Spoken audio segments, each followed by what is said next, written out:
नमस्कार, study IQ IAS Hindi में आप सभी लोगों का बहुत बहुत स्वागत है। मैं हूं वीरत दुबे और हमेशा की तरह फिर से एक बार आपके सामने हाजिर हुआ हूं बुक बैंक सीरीज को लेकर के, जिसमें हम विपिन चंद्रा जी की जो बुक है आधुनिक भारत का इतिहास यानी हिस्ट्री ऑफ मॉडर्न इंडिया, इसको लेकर के हम कवर कर रहे हैं आपके सामने। और लगातार कई सारे अध्यायों को पढ़ते हुए हम प्रारंभ से लेकर के अंत तक अब 13वें अध्याय और अंतिम अध्याय में हैं, जो कि है स्वराज के लिए संघर्ष भाग 2, और इसमें नई शक्तियों के आविर्भाव की बात कही गई है। इस पर्टिकुलर अध्याय का ये चौथा भाग है, यानी 13वां जो चैप्टर हम पढ़ रहे हैं इसका ये चौथा पार्ट हम पढ़ने जा रहे हैं। और इसके पहले तमाम सारी चीज़ें हमने डिस्कशन करी हैं और आगे भी इसमें तमाम सारी चीज़ें डिस्कशन होंगी। जैसे ये सारी चीज़ें हम डिस्कस कर चुके थे राष्ट्रवादी राजनीति तक। आज हम लोग 1935 से 1939 और 1935 के भारत सरकार कानून और कुछ कांग्रेसी मंत्रिमंडल इत्यादि के बारे में चर्चा करेंगे। ठीक है, ठीक। और इसके बाद की जो चीज़ें हैं वो आगे के सेशन में हम आपके सामने लेकर के आएंगे। ये सारी चर्चाएं आप सब लोगों को मालूम है कि हम MCQs के माध्यम से करते हैं लगातार आपके समक्ष। तो आज भी MCQs आपके सामने आएंगे, आप उसको प्रश्न को पढ़ेंगे, अपने रिप्लाई कमेंट सेक्शन में कमेंट करके देंगे, चैट बॉक्स में चैट करके देंगे और हम उसका आपको एक्सप्लेनेशन देंगे। आपको हमेशा की तरह इस सेशन को पढ़ने के पश्चात अपनी बुक रीडिंग ज़रूर करनी चाहिए, क्योंकि इसको समझने के बाद जो चीज़ें मैं आपको बताऊंगा वो किताब में आपको बहुत ही आसान शब्दों में मिल जाएंगी। ठीक है, तो वो समझ में भी अच्छी तरीके से आपको आएंगी। अब यहाँ इस प्रश्न को आपके समक्ष रखा गया है, इसको पढ़िएगा और इसका आंसर दीजिएगा। लेकिन इससे पहले मैं आपको थोड़ी सी इसकी पृष्ठभूमि बता देता हूँ। जैसे कि मैंने आपको बताया कि 1935 के भारत शासन अधिनियम के आने से पूर्व की कुछ घटनाएं थी, जिसमें महत्वपूर्ण घटना थी गांधी जी का दांडी मार्च, जिसमें उन्होंने सविनय अवज्ञा आंदोलन का रूप लिया है। ठीक है, तो वो जो सविनय अवज्ञा आंदोलन है, सविनय अवज्ञा आंदोलन, ठीक है, तो ये जो सविनय अवज्ञा आंदोलन है, जिसको आप सिविल डिसोबीडियंस मूवमेंट कहते हैं, ये जो आंदोलन है ये एक विशेष प्रकार से यदि अगर देखा जाए तो इसका प्रभाव पड़ा है ब्रिटिश सरकार पर और साथ ही साथ भारतीय जनता पर। भारतीय जनता ने अपनी हट जो है वो करना सीख लिया है अगेंस्ट द गवर्नमेंट, कि हमें हमारी तरीके से यदि शासन नहीं करने देंगे या फिर आप उस तरीके का रूल हमारे ऊपर लागू नहीं करेंगे तो हम उस तरीके के रूल को अनएक्सेप्ट कर देंगे, फिर वो चाहे जैसा भी हो।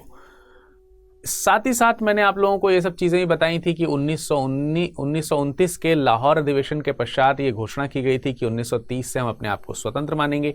तो व्यक्ति जो हैं अब अपने आप को स्वतंत्र फील कर रहे हैं और उसी के अकॉर्डिंग वो अपने राष्ट्र को चलाना सीख रहे हैं और सीख गए हैं काफ़ी हद तक। स्वाभाविक सी बात है कि ब्रिटिश सरकार जो है अब इसका समर्थन के अलावा कोई दूसरा उसके पास रास्ता नहीं है, पर फिर भी जितना हो सके उतना तो अपना वो अधिकार अब भारतीय जनता पर रखना ही चाहेंगे। इसी दौरान मैंने आप लोगों को प्रथम गोलमेज सम्मेलन और द्वितीय गोलमेज सम्मेलन की बातें जो हैं आपको बताई थी। प्रथम गोलमेज सम्मेलन इस संदर्भ में किया गया था कि इस आंदोलन को किस प्रकार से रोका जाए और गांधी जी की जो डिमांड है उनको किस प्रकार से समझा जा सकता है। तो क्योंकि साइमन कमीशन के ऊपर ही चर्चा इसमें होनी थी, तो इसलिए कांग्रेस ने इसका बहिष्कार किया था। और फिर मैंने बताया कि सेकेंड राउंड टेबल कॉन्फ्रेंस से पहले गांधी इरविन पैक्ट हुआ और तब गांधी जी वहां पर गए, लेकिन वहां पर भी उनको निराशा ही हाथ लगी, क्योंकि उन्होंने तुरंत जो है जो भारतीय संघ जो था उसकी मांग कर ली थी और स्वतंत्र मुक्त भारत की उन्होंने बात करी थी, तो उसको अनएक्सेप्ट कर दिया गया था। सांप्रदायिक बल की भेदभाव वहां पर बढ़ते हुए दिखाई दिए। इसका परिणाम जो है वो आप लोगों को किस रूप में देखने को मिला? सांप्रदायिक पंचाट के रूप में। बहरहाल अब जब तीसरा जो गोलमेज सम्मेलन है, तीसरा यानी कि तृतीय गोलमेज सम्मेलन जो कि 1932 में हुआ है, इसमें भी कांग्रेस अनुपस्थित रहा। तो कांग्रेस सिर्फ एक अधिवेशन में गया जिसमें गांधी जी गए कांग्रेस की ओर से। हालांकि गांधी जी के अनुरूप वो अधिवेशन नहीं रहा और इसीलिए आकर के उन्होंने फिर से अपना सविनय अवज्ञा आंदोलन शुरू कर दिया था। बाद में उन्हें जेल कर दी गई थी। तो यहां आप देख सकते हैं तीसरा गोलमेज सम्मेलन शुरू हुआ है। तीसरा गोलमेज सम्मेलन शुरू होने के पीछे जो प्रावधान है, यह भी लंदन में हुआ है 1932 में। लंदन में यह गोलमेज सम्मेलन भी आयोजित किया गया।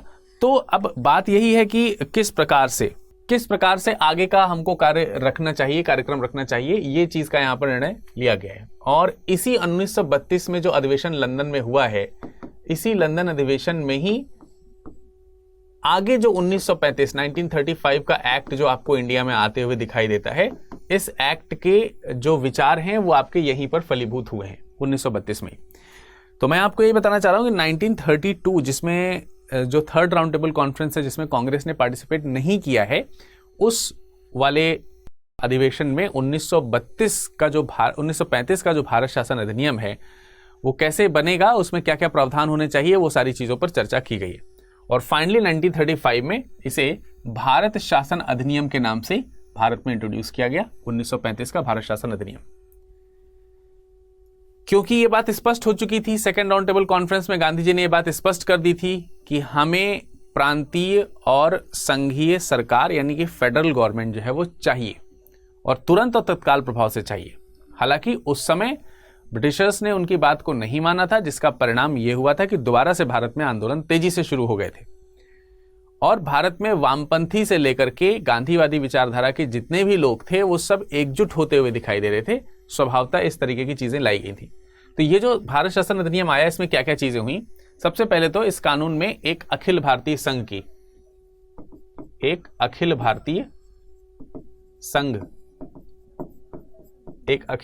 संघ के निर्माण की कल्पना की गई कि हम एक ऑल इंडिया फेडरेशन जो है वो बनाएंगे, अखिल भारतीय संघ की स्थापना करेंगे जो प्रांतों और जो भी प्रोविंशियल जो स्वायत्तता है, इंडिपेंडेंसी है, उसके आधार पर बनेगी। ठीक है, प्रांतों एवं प्रांतीय स्वायत्तता। ठीक है, प्रांतों एवं या प्रांतों में प्रांतीय जो स्वायत्तता है उसको लाने का प्रयास किया जाएगा। अब यह भी बड़ी विचित्र बात है, ऐसा करने के पीछे उद्देश्य यह था कि जो प्रांतीय रीजनल जो कह सकते हैं पावर्स हैं वो हम रीजनल लोगों को देंगे और ये रीजनल लोग भी ब्रिटिश सरकार का कहीं ना कहीं मतलब ऐसे लोगों को ही चुनने का प्रयास किया गया, ऐसे प्रावधान बनाए गए कि ये लोग भी वैसे ही हों जो ब्रिटिशर्स की बात मान सके, ऑल्दो हो ये इंडियन ही। अब ये भी देखिए काफी चतुराई वाली बात है, जिसमें बड़े बड़े ऊंचे ऊंचे जमींदार और खासकर राजे रजवाड़ों की यहां पर सरकारें रहेंगी, राजा रजवाड़ा। ठीक है, तो राजे रजवाड़े इसमें सब रहेंगे। इसके अलावा केंद्रीय विधान परिषद के गठन की बात करी गई। जो फेडरेशन है इसमें कहा गया कि ब्रिटिश भारत के प्रांतों और रजवाड़ों पर आधारित रहेगा ये भारतीय संघ, जो अखिल भारतीय संघ है। ठीक है, तो ये बात भी बिल्कुल सही है। केंद्र में 2 सदनों वाली एक संघीय विधायिका की स्थापना की जाएगी, ऐसा भी कहा गया। तो एक जैसे आज वर्तमान समय में संसद है, जिसे हम केंद्रीय विधानमंडल, जिसे हम वर्तमान समय में क्या कहते हैं, केंद्रीय विधानमंडल बोलते हैं, तो उसी को यहां पर बोला गया केंद्रीय संघीय विधायिका। यही संघीय विधायिका थी क्योंकि उसमें भारत को एक संघ के रूप में कल्पना की गई थी बनाने की। तो जो भी ब्रिटिश प्रोविंसेस थे और जो राजे रजवाड़ों का जो समूह था उसको मिलाकर के एक ब्रिटिश प्रोविंस बनना था। तो ये जो संसद है इसमें 2 सदन थे, 2 सदनीय विधानमंडल की स्थापना करने की बात यहां पर करी जाती है, संघीय विधायिका की व्यवस्था की जाती है।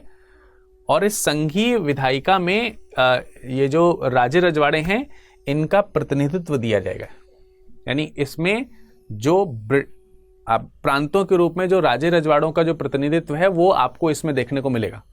यानी कि जो भी प्रिंसली स्टेट्स थे, इनको साधारण तौर पर हम लोग प्रिंसली स्टेट्स कह सकते हैं, तो जो प्रिंसली स्टेट्स थे उनका रिप्रेजेंटेशन इस संघीय विधायिका में होना था। और ये जो प्रिंसली स्टेट्स का जो प्रतिनिधित्व जो है ये इसके लिए चुनाव नहीं होने थे, ध्यान रखिएगा, इसके लिए चुनाव नहीं होने थे।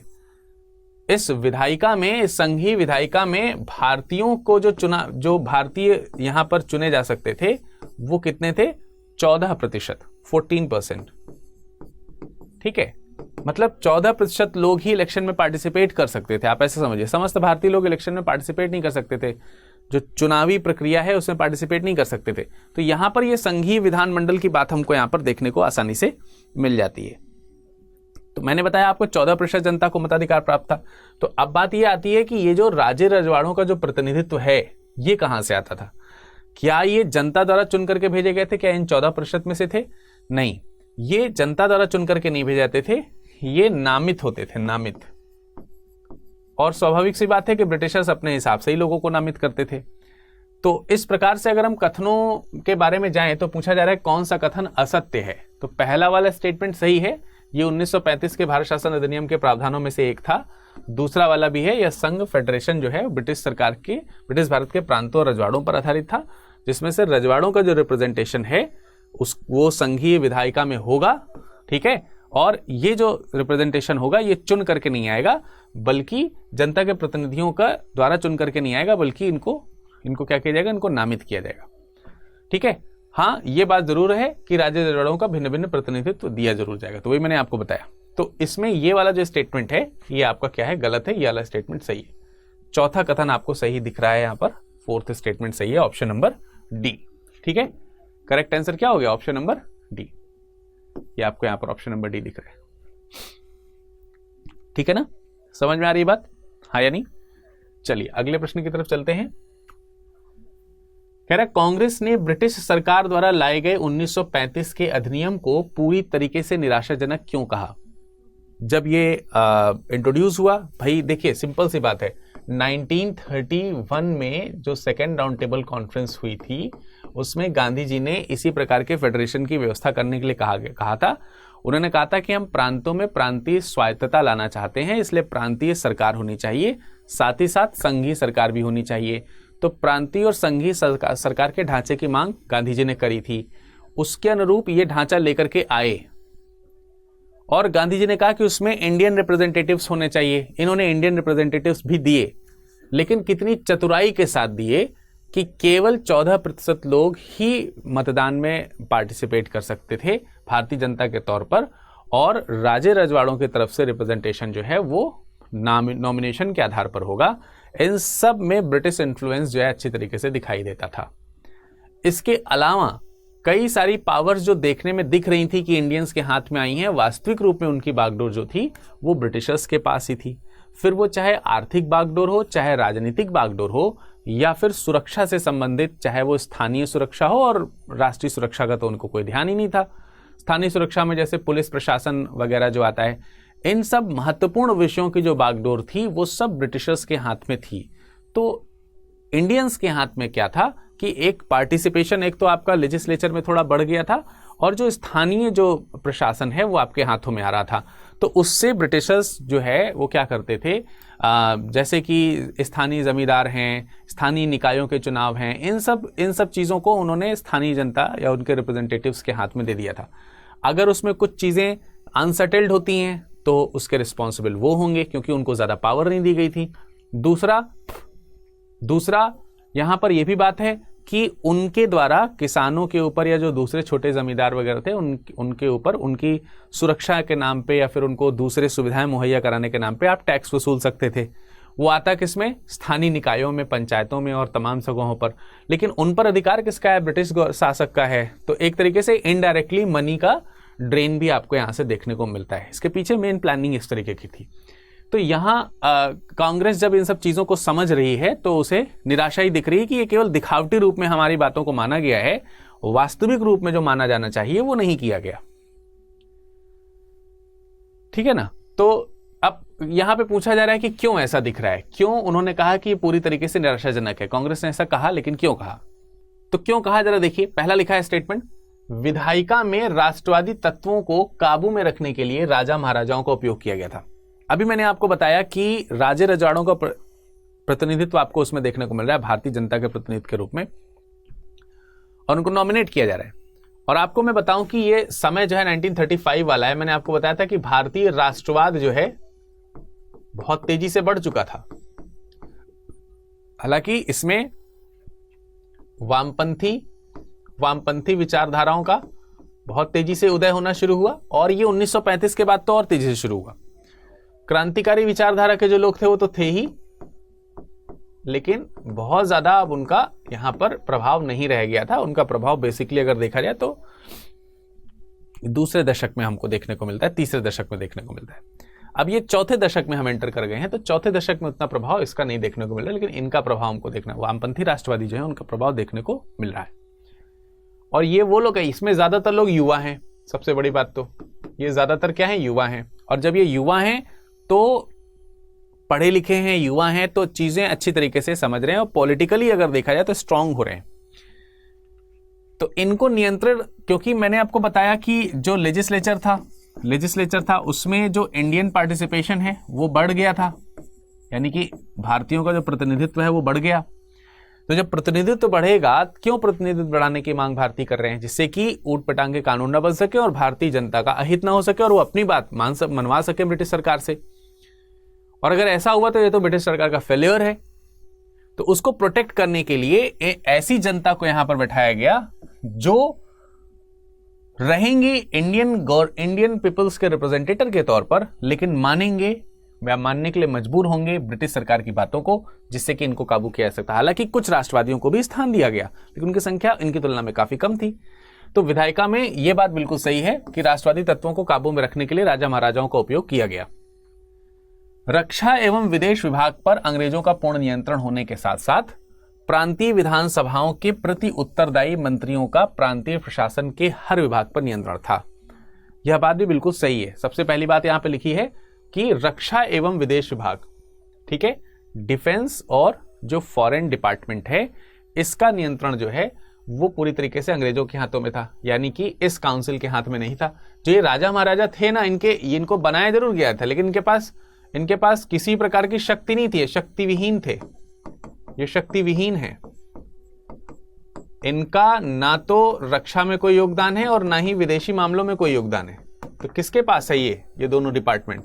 ये दोनों डिपार्टमेंट जो है वो ब्रिटिशर्स के पास है, ठीक है, अंग्रेजों के पास में। तो फिर स्वायत्तता किस प्रकार की है ये? इसके अलावा दूसरे जो अन्य महत्वपूर्ण जो विषय थे वो भी किसके हाथ में थे? वो भी ब्रिटिशर्स के हाथ में थे, ये भी अंग्रेजों के हाथ में है। प्रांतीय विधानसभाओं के प्रांतीय विधानसभाओं के प्रति उत्तरदायी मंत्रियों का प्रांतीय प्रशासन के हर विभाग का नियंत्रण था। नहीं, ऐसे मिनिस्टर्स, यहां पर यह बताया गया है कि विधानसभाओं के प्रति उत्तरदायी जो मंत्री हैं, यानी जो प्रोविंशियल लेजिस्लेचर बना हुआ है, कुछ मिनिस्टर्स ऐसे हैं जो उनके प्रति रिस्पॉन्सिबल है, और वो जो रिस्पॉन्सिबल लोग हैं, स्वाभाविक सी बात है वो ब्रिटिश गवर्नमेंट के प्रति उत्तरदायी हैं। तो उन लोगों के हाथों में प्रांतों के प्रशासन का पूर्ण नियंत्रण होता था। जैसे कि स्थानीय सुरक्षा का मसला हो,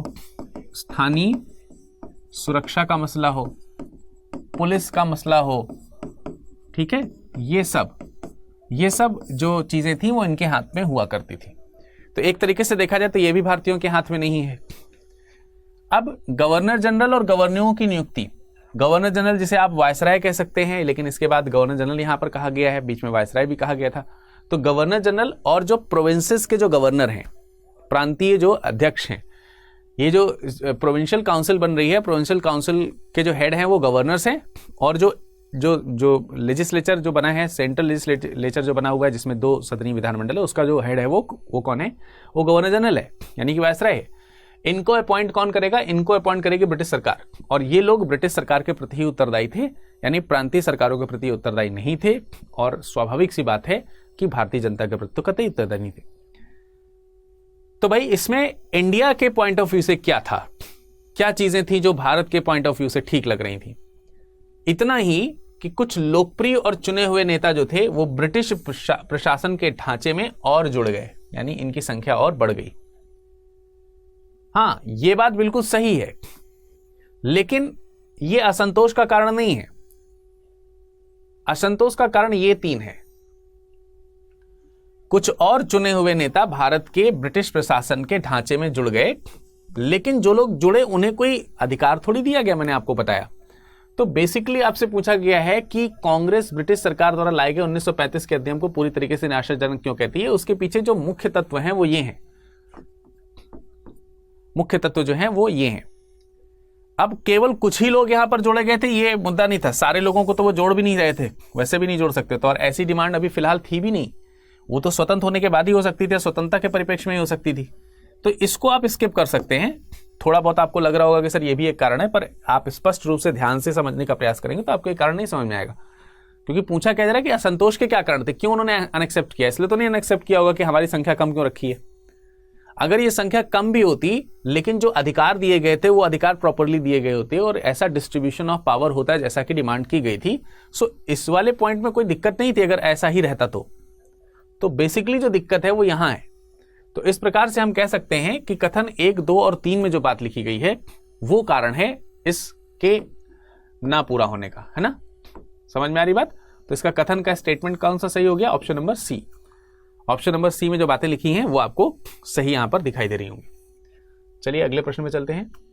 ठीक है, 1935 के कानून के तहत होने वाले प्रथम प्रांतीय चुनावों के संदर्भ में निम्नलिखित कथनों पर विचार कीजिए।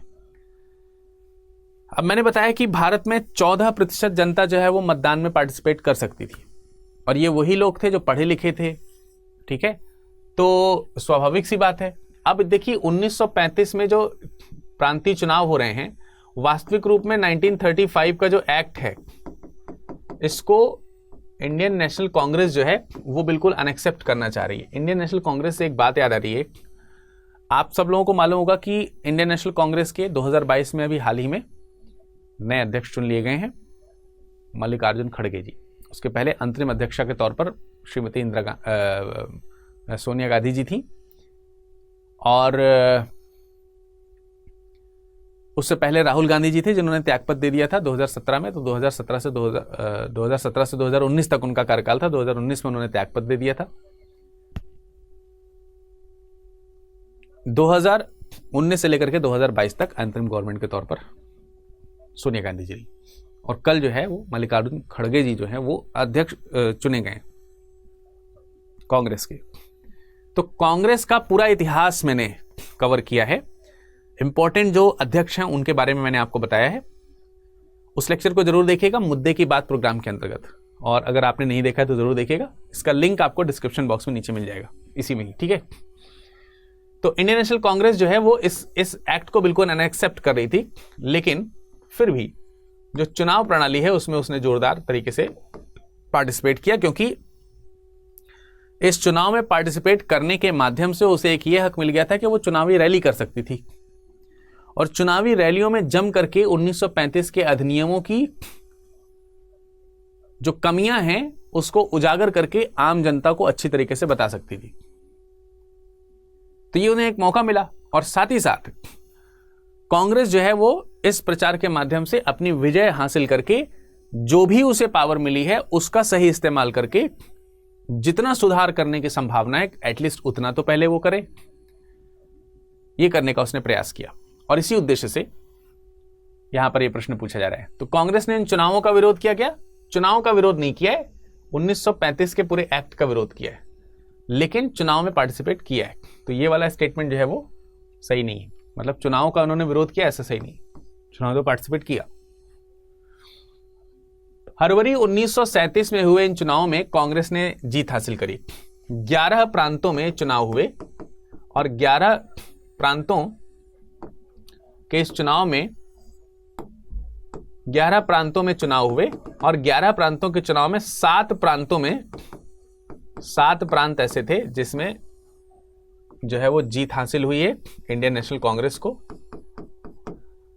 और 2 प्रांत ऐसे थे जहां पे इंडियन नेशनल कांग्रेस जो है वो अलायंस के रूप में, यानी कि मिलीजुली सरकार जहां पे उसने बनाई है, साझा सरकार।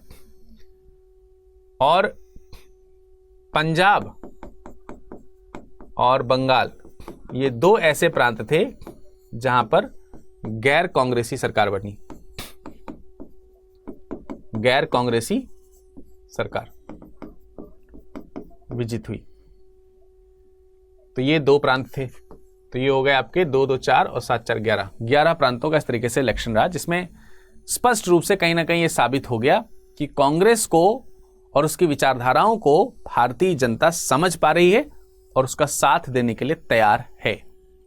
एक तो ये बात स्पष्ट हुई। तो फरवरी 1937 में चुनाव में कांग्रेस ने जीत हासिल की और 7 प्रांतों में जुलाई 1937 में कांग्रेसी मंत्रिमंडल बने। बिल्कुल सही स्टेटमेंट है, इसमें कोई कमी नहीं है। ये वाला स्टेटमेंट सही है, ये वाला स्टेटमेंट गलत है। पंजाब में कांग्रेस ने कम्युनिस्ट पार्टी के साथ साझा सरकार बनाई, ये स्टेटमेंट गलत है। मैंने आपको बताया साझा सरकार पंजाब और बंगाल में नहीं बनी है, पंजाब और बंगाल में गैर कांग्रेसी सरकार बनी है। तो पंजाब में जो सरकार बनी है वो किसकी है? वो कम्युनिस्ट पार्टी की है। कम्युनिस्ट पार्टी की यहां पर विजय हुई है पंजाब में, कांग्रेस की नहीं। और जो बंगाल है बंगाल में कृषक प्रजा पार्टी और मुस्लिम लीग ने मिल करके साझा सरकार बनाई है, तो ये भी गैर कांग्रेसी है। तो 3 जगहों पर अलायंस की गवर्नमेंट बनी है, 2 कांग्रेस की है और 1 जो है मुस्लिम लीग की है। ठीक है, तो विचार किया तो केवल कथन 1 सत्य है, नहीं 1 तो असत्य है। केवल कथन 2 सत्य है, ऐसा भी नहीं है, क्योंकि हमको 2 स्टेटमेंट सही होते हुए दिखाई दे रहे हैं। केवल कथन 1, 2 और 4 सत्य है।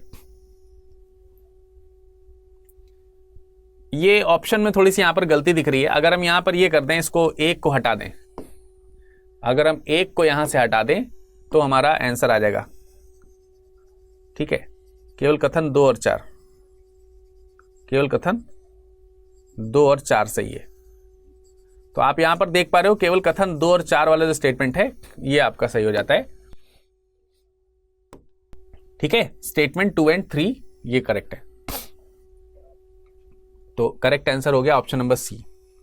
अच्छा, ऑप्शन सी भी आप दिया भी है, लेकिन सी में गड़बड़ी थी, 2 और 4 होगा, 1 2 और 4 नहीं है, 1 तो गलत है, कांग्रेस ने विरोध नहीं किया। तो यहां पर करेक्ट आंसर आपको समझ में आ गया होगा। ठीक है, जो क्वेश्चन मैंने समझाया वो तो आपको समझ में आ ही गया होगा एटलीस्ट। चलिए अगले प्रश्न पे चलते हैं। 20वीं सदी के चौथे दशक में भारत में लोगों का ध्यान मार्क्सवाद, समाजवाद और आर्थिक योजना के विचार की ओर गया और किसान, युवक और मजदूर समाजवादी विचारों की ओर खींचने लगे। ये एक स्टेटमेंट है। कारण क्या है इसका, क्यों ऐसा हुआ? इसलिए हुआ कि 1929 में अमेरिका में एक बहुत बड़ी आर्थिक मंदी आई, जिससे ब्रिटेन, जर्मनी और अमेरिका में कुल मिलाकर लगभग 210 लाख लोग बेरोजगार हो गए। अब हम यहां पर बात करी क्या जा रही है कि 20वीं शताब्दी का चौथा दशक, 20वीं शताब्दी का 4th डेकेड, यानी कि 1931 से लेकर के 1940 की बात की जा रही है। यही हुआ चौथा दशक। लोगों का ध्यान मार्क्सवाद और समाजवाद और आर्थिक योजना पे गया। बिल्कुल सही बात है। मार्क्सवाद के बारे में मैंने आपको बताया था, समाजवाद के बारे में मैंने आप लोगों को बताया था। उस सेशन को जाकर के देखिएगा, इसका पहला जो पार्ट है उसमें हमने बताया हुआ है, पहला और दूसरा पार्ट जो उसी में किसी ने बताया है, इसी लेसन के। तो मार्क्सिज्म और सोशलिज्म जो है इसको लोगों ने एक्सेप्ट करना चाहा है, और जो जैसे 5 ईयर प्लान आप लोगों ने सुना होगा, पंचवर्षीय योजना, उसको पंचवर्षीय योजना क्या एक प्रकार की इकोनॉमिकल प्लानिंग है। तो उस तरीके की इकोनॉमिकल प्लानिंग की ओर भारतीय जनता ने विचार करना शुरू कर दिया। यहां पे भारतीय जनता का मतलब इंडियन पॉलिटिकल जो अमाउंट ऑफ पीपल है वो इस चीज को विचार कर रहा है। तो विचार की ओर गया है उसका ध्यान, और किसान और युवक और मजदूर जो हैं वो समाजवादी विचारधाराओं को समझने लगे, क्योंकि इन लोगों ने ऐसा प्रचार किया। ये बात बिल्कुल सही। इसके रीजन क्या है?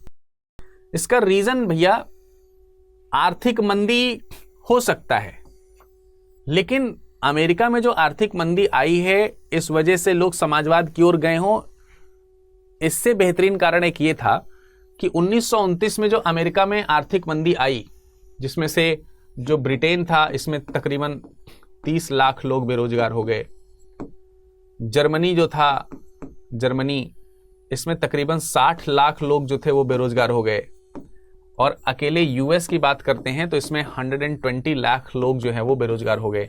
तो ऑलमोस्ट 210 लाख लोग बेरोजगार हो गए। बिल्कुल सही बात है। यहां बेरोजगारी तेजी से आई, व्यापार वाणिज्य जो है बंद हो गया, विदेशी व्यापार ठप हो गया एकदम। लेकिन अगर आप इसकी तुलना में,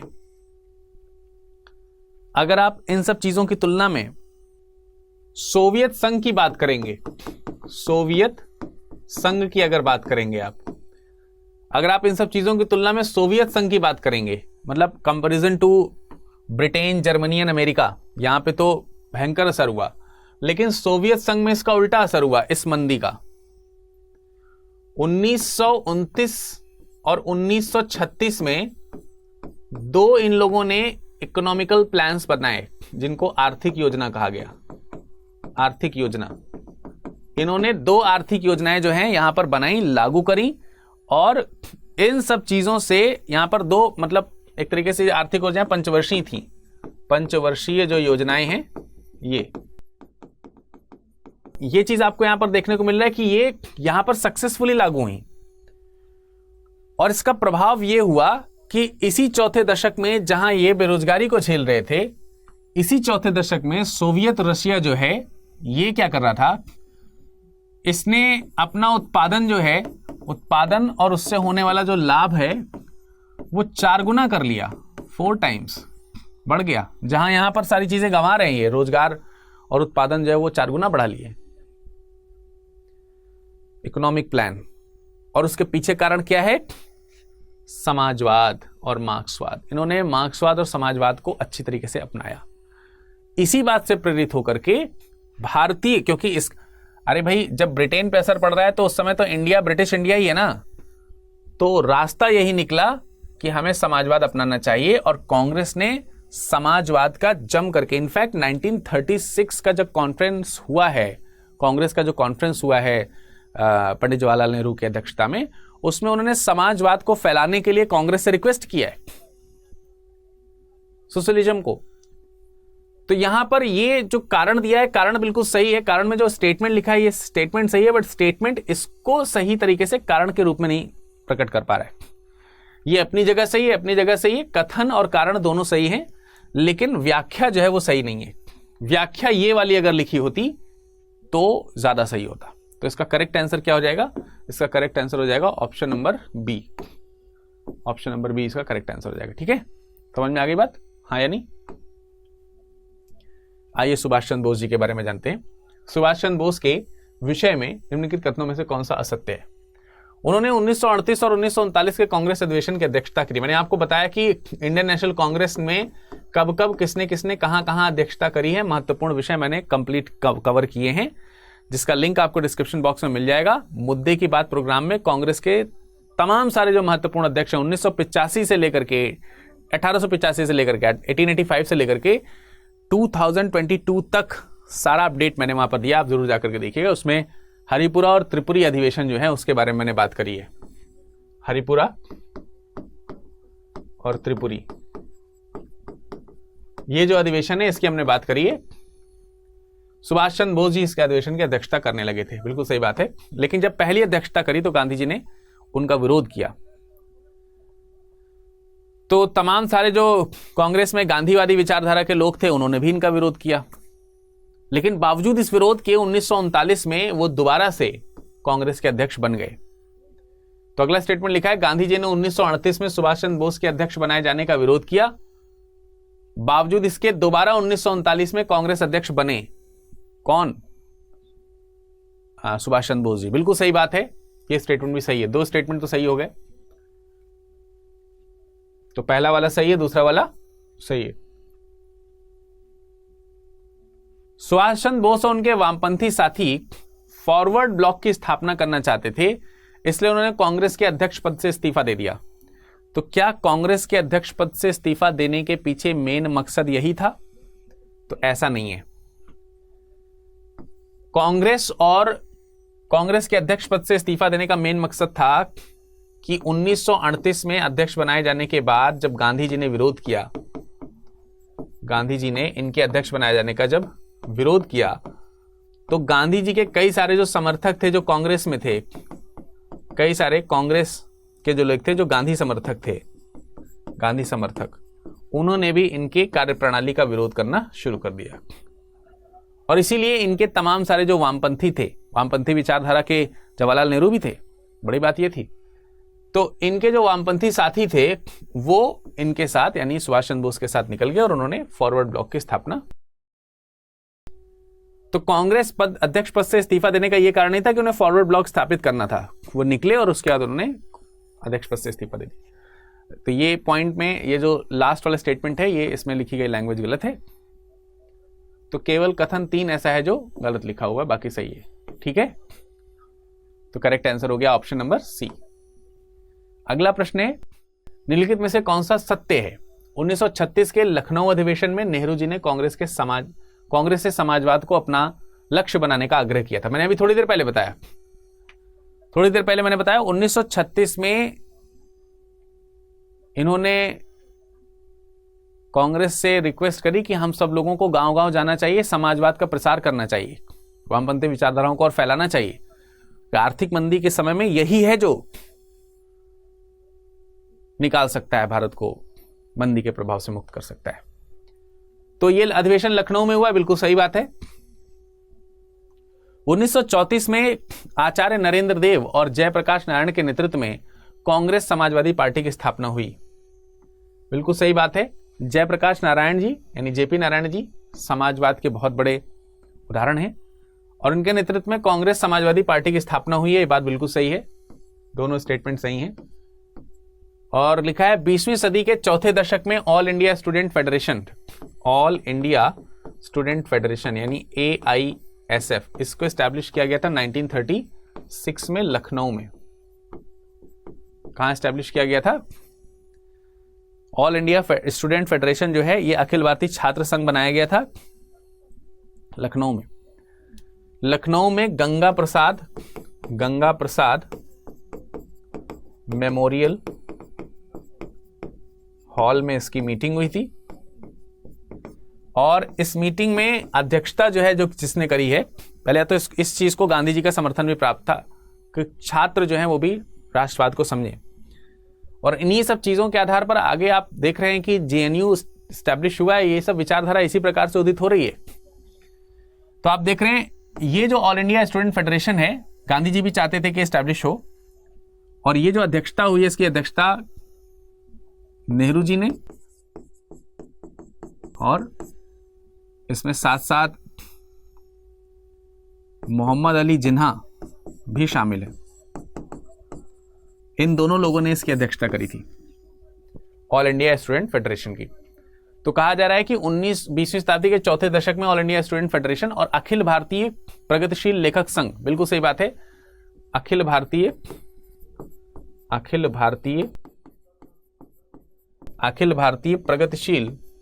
प्रगतिशील लेखक संघ, इसको एस्टैब्लिश किया गया था। यह भी 1936 में एस्टैब्लिश हुआ, लेकिन ये जो एस्टैब्लिश हुआ है ये एस्टैब्लिश हुआ है लंदन में। ये प्रबुद्ध लेखक वर्गों का ये जो है समूह था और इसको भी लंदन में एस्टैब्लिश किया गया था। सज्जाद जहीर जो है वो इसके प्रणेता थे। इसके प्रणेता कौन है? सज्जाद जहीर, ये इसके प्रणेता थे। दोनों ही 1936 में एस्टैब्लिश हुए, तो 20वीं शताब्दी के चौथे दशक में ही हुए। तो ये स्टेटमेंट भी सही है। तो ये तो तीनों स्टेटमेंट सही हो गए। पूछा गया कौन सा सही है, तो तीनों सही हैं, सभी सत्य हैं। ऑप्शन नंबर कौन सा इसमें सही हो जाएगा भाई? Option number D would be the right answer. तो उम्मीद करते हैं कि जितने भी क्वेश्चंस मैंने आपको यहाँ पर समझाया और उनके माध्यम से जितनी बातों को समझाने का प्रयास किया है वो सब आप लोगों को अच्छी तरीके से समझ में आया होगा और आप सब लोग इसको जरूर अपनी बुक से रीड करके दोबारा से समझने का प्रयास जरूर करोगे। तो आशा करते हैं आप सभी लोगों को आज का सेशन जो है वो बिल्कुल पसंद आया होगा और तमाम सारी चीज़ें जो हैं वो आप जो सीखें यहाँ से इसको बुक रीडिंग के माध्यम से दोबारा से पढ़ करके देखेंगे, जानेंगे, समझेंगे और फिर आप लोगों से मुलाकात होगी अगले सत्र में आगे के अध्याय को और कंप्लीट करने के लिए। तब तक के लिए नमस्कार, धन्यवाद।